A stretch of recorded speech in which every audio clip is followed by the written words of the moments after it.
friends, let's read another book. Today we are going to start Roald Dahl's Esio, Trot, illustrated by Quentin Blake. If you look at the name and the picture, you should be able to figure out why it's called this. Introducing Alfie, Mr. Hoppy, Mrs. Silver, the pet shop owner, and the tortoise catcher. Mr. Hoppy lived in a small flat high up in a tall concrete building. He lived alone. He had always been a lonely man, and now that he was retired from work, he was even more lonely than ever. There were two loves in Mr. Hoppy's life. One was the flowers he grew on his balcony. They grew in pots and tubs and baskets, and in the summer, the little balcony became a riot of color. Mr. Hoppy's second love was a secret he kept entirely to himself. The balcony immediately below Mr. Hoppy's jutted out a good bit further from the building than his own, so Mr. Hoppy always had a fine view of what was going on down there. This balcony belonged to an attractive middle-aged lady named Mrs. Silver. Mrs. Silver was a widow who also lived alone, and although she didn't know it, it was she who was the object of Mr. Hoppy's secret love. He had loved her from his balcony for many years, but he was a very shy man and had never been able to bring himself to give her even the smallest hint of his love. Every morning, Mr. Hoppy and Mrs. Silver exchanged polite conversation, the one looking down from above, the other looking up, but that was as far as it ever went. The distance between their balconies might not have been more than a few yards, but to Mr. Hoppy it seemed like a million miles. He longed to invite Mrs. Silver up for a cup of tea and a biscuit, but every time he was about to form the words on his lips, his courage failed him. As I said, he was a very, very shy man. Oh, if only he kept telling himself. If only he could do something tremendous like saving her life, or rescuing her from a gang of armed thugs. If only he could perform some great feat that would make him a hero in her eyes. If only. The trouble with Mrs. Silver was that she gave all her love to somebody else, and that somebody was a small tortoise called Alfie. Every day when Mr. Hoppy looked over his balcony and saw Mrs. Silver whispering endearments to Alfie and stroking his shell, he felt absurdly jealous. He wouldn't even have minded becoming a tortoise himself if it meant Mrs. Silver stroking his shell each morning and whispering endearments to him. Alfie had been with Mrs. Silver for years, and he lived on her balcony summer and winter. Planks had been placed around the sides of the balcony so that Alfie could walk around without toppling over the edge, and in one corner there was a little house in which Alfie would crawl every night to keep warm. When the colder weather came along in November, Mrs. Silver would fill Alfie's house with dry hay, and the tortoise would crawl in there and bury himself deep under the hay and go to sleep for months on end without food or water. This is called hibernating. In early spring, when Alfie felt the warmer weather through his shell, he would wake up and crawl very slowly out of his house onto the balcony, and Mrs. Silver would clap her hands with joy and cry out, "Welcome back, my darling one. Oh, how I have missed you." It was at times like these that Mr. Hoppy wished more than ever that he could change places with Alfie and become a tortoise.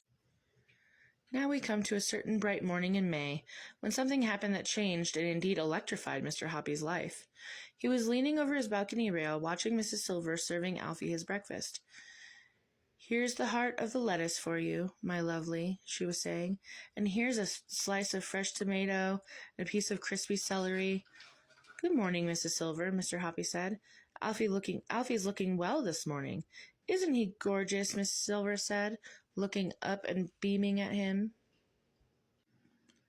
"Absolutely gorgeous," Mr. Hoppy said, not meaning it, and now, as he looked down at Mrs. Silver's smiling face gazing up into his own, he thought for the 1000th time how pretty she was, how sweet and gentle and full of kindness, and his heart ached with love.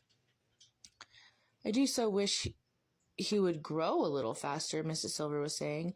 "Every spring when he wakes up from his winter sleep, I weigh him on the kitchen scales, and do you know that in all the 11 years I've had him, he's not gained more than 3 ounces? That's almost nothing." "What does he weigh now?" Mr. Hoppy asked her. "Just 13 ounces, Mrs. Silver answered. "About as much as a grapefruit." Yes, well, tortoises are very slow growers, Mr. Hoppy said solemnly, but they can live for 100 years. I know that, Mrs. Silver said, but I do so wish he would grow just a little bit bigger. He's such a tiny wee fellow. He seems just fine as he is, Mr. Hoppy said. No, he's not just fine, Miss Silver cried. Think how miserable it must make him feel to be so titchy? Everyone wants to grow up. You really would love him to grow bigger, wouldn't you? Mr. Hoppy said. And even as he said it in his mind, suddenly went click, and an amazing idea came rushing into his head. Of course I would, Miss Silver cried. I'd give anything to make it happen. Why, I've seen pictures of giant tortoises that are so huge people can ride them on their backs.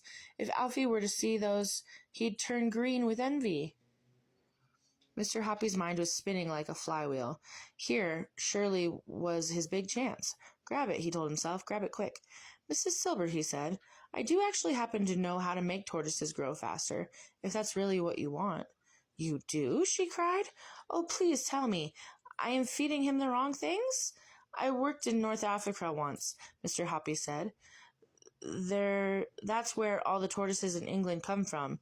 And I don't know how to say that word, Badoo tribesman told me the secret. Tell me, cried Mrs. Silver. I beg you to tell me. Mr. Hoppy, I'll be your slave for life.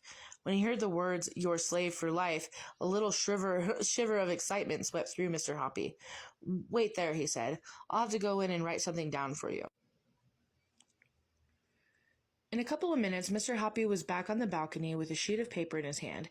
I'm going to lower it to you on a bit of string, he said, or it might blow away. Here it comes.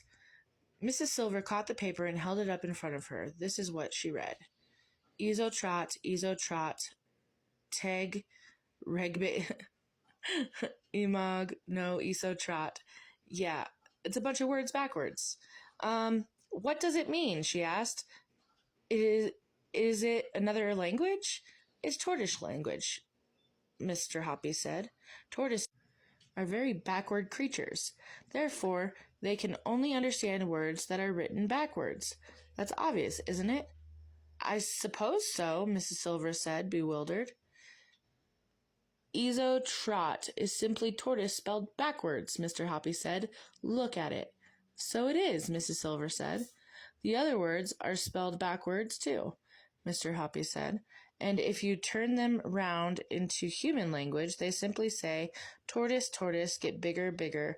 Come on, tortoise, grow up, puff up, shoot up, spring up, blow up, swell up, gorge, guzzle, stuff, gulp, put on fat, tortoise, put on fat. Get on, gobble food. Mrs. Silver examined the magic words on the paper more closely. I guess you're right, she said. How clever, but there's an awful lot of poos in it. Poos? Are they something special? Poo is a very strong word in any language, Mr. Hoppy said, especially with tortoises. Now, what you have to do, Mrs. Silver, is hold Alfie up to your face and whisper these words to him 3 times a day, morning, noon, and night. Let me hear you practice them. Very slowly and stumbling a little over the strange words, Mrs. Silver read the whole message out loud in tortoise language. Not bad, Mr. Hoppy said, but try to get a little more expression into it when you say it to Alfie. If you do it properly, I'll bet you anything like that in a few months' time he'll be twice as big as he is now. I'll try it, Mrs. Silver said. I'll try anything. Of course I will, but I can't believe it'll work. You wait and see, Mr. Hoppy said, smiling at her. That is all for today. Like and follow for the rest of the book.